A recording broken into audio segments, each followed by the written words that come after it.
The Hatha Yoga, as we are teaching, this is not happening now, this has happened for millennia in this form. This is a lineage where nobody left a signature on the yoga.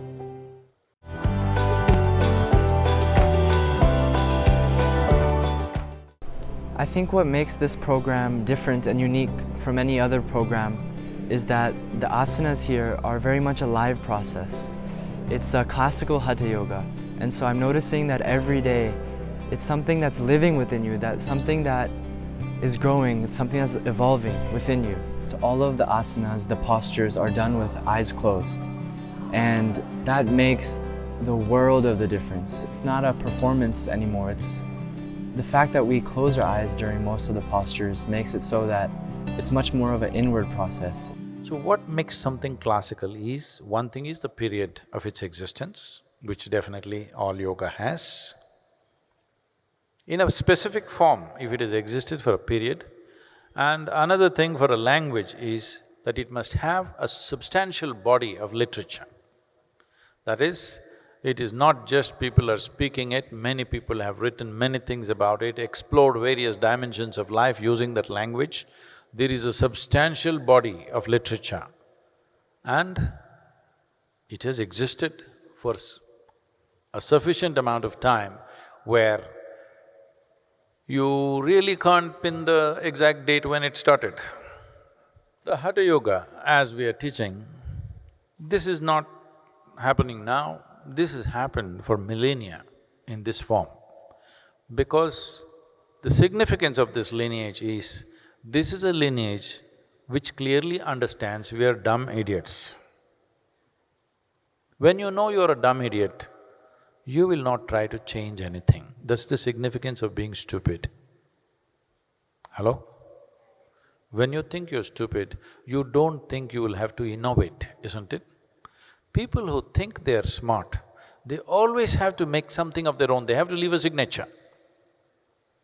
So this is a lineage where nobody left a signature on the yoga.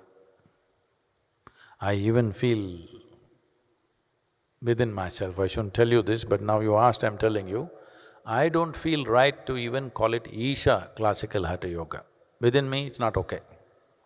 Classical Hatha Yoga, that's all it is. Isha is added because today's world functions with brand, and you must understand, the brand of Isha has been built with blood and sweat. Classical Hatha Yoga, that's all. Because no frills, no addition from us, just the way it was, and its potential is limitless. Here it sits, we can codify it in many ways, we can teach it to you, we can put it in the form of energy, we can make it in so many ways. So in this context, yoga, the application of yoga is limitless. So it has a body and its age is also quite timeless, at least in human perspective. So that qualifies for classical Hatha Yoga.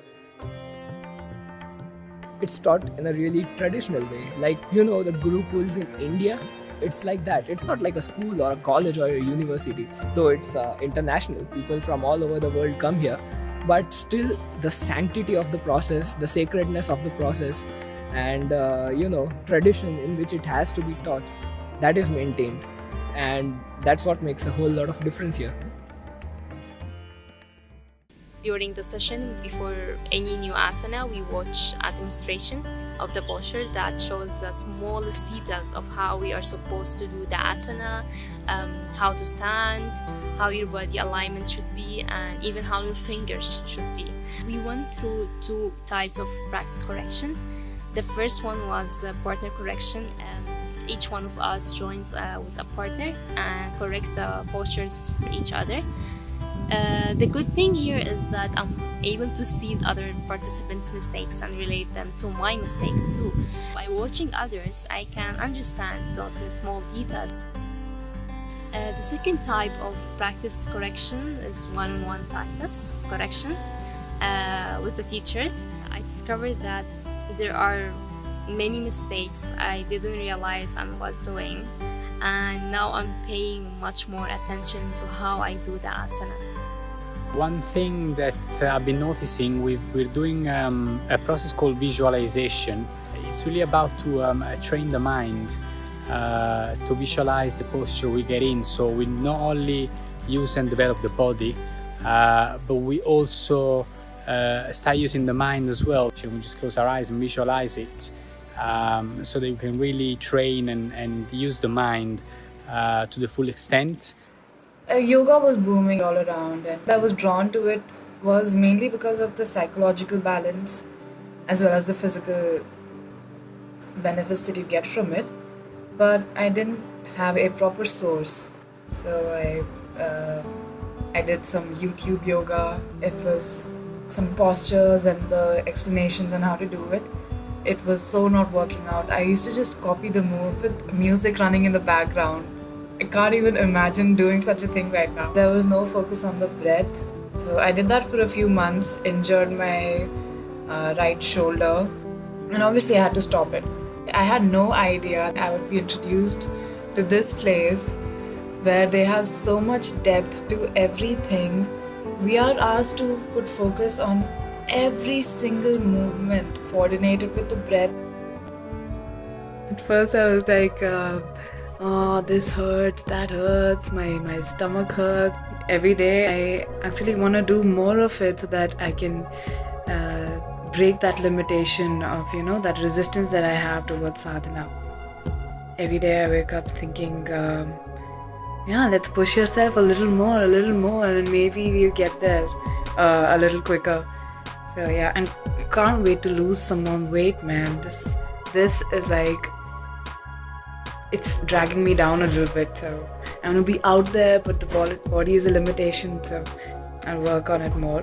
I'm not only learning Hatha Yoga, actually I'm learning a new way of life and learning the ideal way of becoming a Hatha Yoga teacher. And I'm also becoming more aware of unconscious patterns of my life.